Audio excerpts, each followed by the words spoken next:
The CEO pulled his hand away from mine like I had a disease, in front of the entire executive team. But when I discovered why he refused to touch me, it revealed a secret that would change both our lives forever. My name is Daniel Rivera. I'm 25 years old, and I've worked in corporate law for 3 years. I've negotiated million-dollar deals and never once felt small in a boardroom. Until that Tuesday morning in March when everything changed. I've been hired by Quantum Dynamics to finalize a $340 million partnership agreement. The meeting was supposed to be routine. When I walked into the boardroom, 12 executives were already seated. At the head of the table sat Richard Castellan, the CEO. 55 years old, self-made billionaire, known for his firm handshakes and direct eye contact. As I approached, I extended my hand with a confident smile.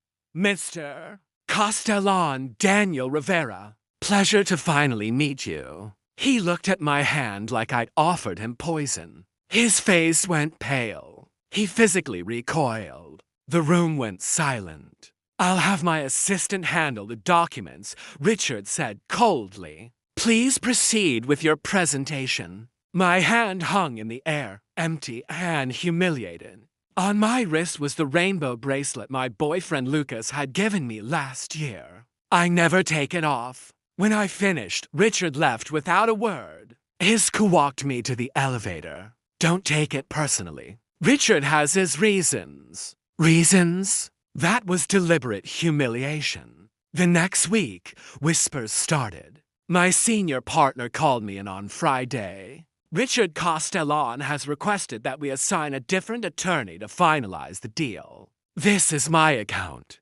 I've spent 6 months on this deal. The client's comfort is paramount. We're reassigning it to Marcus. My throat tightened. This is discrimination. You're removing me because I'm gay. His expression hardened. Don't make accusations you can't prove. Quantum Dynamics represents 18% of our annual revenue. I was being erased, and no one would tell me why. That weekend, I decided I was going to find out why Richard Castellan refused to touch me. I started digging deep. Then I found something buried in a news archive from 8 years ago. A small article about Richard's son, Alex Castellan. He died at age 17 by suicide. There was one photo that made my blood run cold. Alex at a pride parade, smiling brightly, wearing a rainbow shirt. The caption read, Tech CEO's son comes out at local pride event. I kept searching. Days later, I found a deleted interview where Richard had been asked about Alex's coming out. His response was cold. My son was confused. He was too young to understand what he wanted. Then I found Alex's private blog, archived by friends who wanted to preserve his memory. The entries broke my heart. Dad won't accept who I am. He says I'm going through a phase. He looks at me like I'm broken. Today he threw away my pride bracelet, the one Daniel gave me. I feel so alone, Daniel. Alex's boyfriend had the same name as me. In the final entry, written days before his death, Alex wrote, I can't do this anymore. Living in a house where I'm not accepted. Where my love is called confusion. Where my identity is treated like a disease. I just want my dad to see me. Really see me? But he never will. And I'm so tired of fighting to exist. My hands were shaking. Richard hadn't refused to shake my hand because of anything I'd done. He'd refused because of my rainbow bracelet. Because I reminded him of the son he'd rejected. The son who died feeling unloved. I felt rage, but also heartbreak. I requested a meeting with Richard directly. We met at a private restaurant on Thursday evening.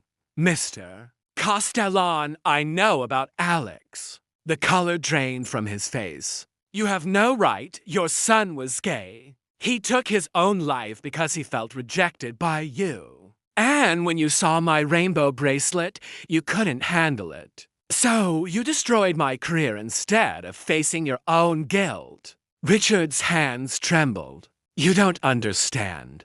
I understand perfectly. I'm gay. I wear this bracelet proudly. And you punish me for it because you couldn't accept your own son for who he was. Tears welled in Richard's eyes. I was afraid. I thought if I denied it, if I pushed hard enough, he'd be safe. People are cruel to people like he stopped himself. People like me. I finished. People like your son. Richard's voice broke. He died hating me. The note he left said, I hope one day you'll understand that I was always your son, even when you refused to see me. And he was right. I was so terrified of the world hurting him that I became the one who hurt him most. I felt my anger soften. What happened to the other Daniel? Alex's boyfriend? Richard looked up, tears streaming. He spoke at Alex's funeral. He said Alex was the bravest person he'd ever known. That he wished Alex's family had seen what he saw, someone beautiful, authentic, deserving of love. Richard's voice cracked, and all I could think was that boy loved my son in ways I was too afraid to. That boy gave Alex more acceptance in months than I gave him in 17 years. We sat in silence. Then I spoke quietly. Here's what I want. I want my account back. I want you to acknowledge what you did. And I want you to honor Alex's memory the right way. Not by running from who he was, but by celebrating it. And if I refuse, then I go public with everything. But I don't think you'll refuse. Because I think you've been punishing yourself for 8 years, and you're exhausted. Richard stared at me. Then he pulled out his phone. Patricia reversed the attorney reassignment. Daniel Rivera remains lead counsel. He hung up.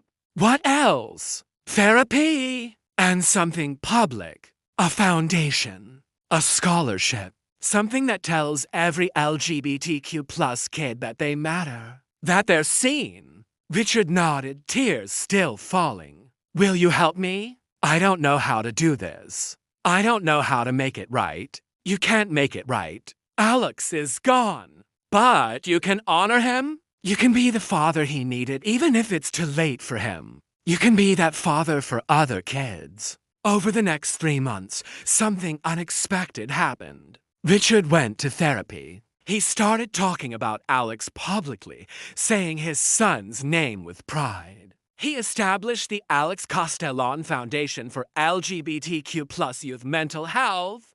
The Quantum Dynamics deal closed successfully. Richard called a company-wide meeting and did something unprecedented. He stood in front of 3,000 employees and came out not as gay, but as the father of a gay son. He admitted he'd failed Alex. He committed to creating an inclusive environment where no one would ever feel invisible again. 6 months later, Richard invited me to the unveiling of Alex's foundation headquarters. It was beautiful, with rainbow accents throughout. At the entrance was a memorial wall with Alex's photo and a quote from his blog.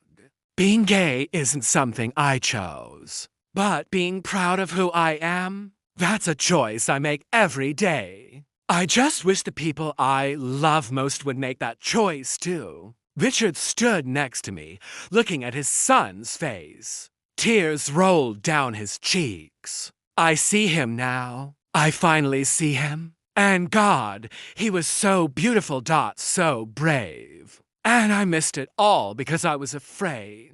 I put my hand on his shoulder. He knew you loved him, even when it didn't feel like it. He knew. Do you really think so? I know so. Because that's what kids do. They hope, even when hope hurts. Richard turned to me, his voice shaking. I'm sorry, Daniel, for everything. You deserved better than what I gave you. And Alex. Alex deserved the world. Yes, he did. Richard extended his hand. For a moment, I just looked at it. Then I took it. His grip was firm, warm, human. He was no longer running from love. As we stood there, Richard whispered, "Thank you for giving me a second chance to get this right. Not for Alex. I know I can't change that. But for all the kids out there who need someone to see them." I looked at the memorial wall, at Alex's bright smile, at the rainbow colors everywhere. "He's watching, and I think he's proud of you." Richard broke down completely then, sobbing in the middle of the gallery. And I held him, this powerful CEO who'd spent 8 years punishing himself, who'd pushed away the one person he loved most because he was too afraid to accept him. Sometimes the people who hurt us the most are drowning in their own pain. That doesn't excuse what they do, but understanding it can transform everything. I didn't let Richard's rejection destroy me. I used it to demand better. And in doing so, I helped a broken father finally honor his son. For every LGBTQ person watching this, you are seen. You are valid. You are loved. And your existence is not something anyone should ever make you apologize for. If this story touched you, share it. Because somewhere out there is a kid like Alex who needs to know they matter. That they're not alone. That their identity is beautiful, not broken. I chose to turn pain into purpose, and it changed everything.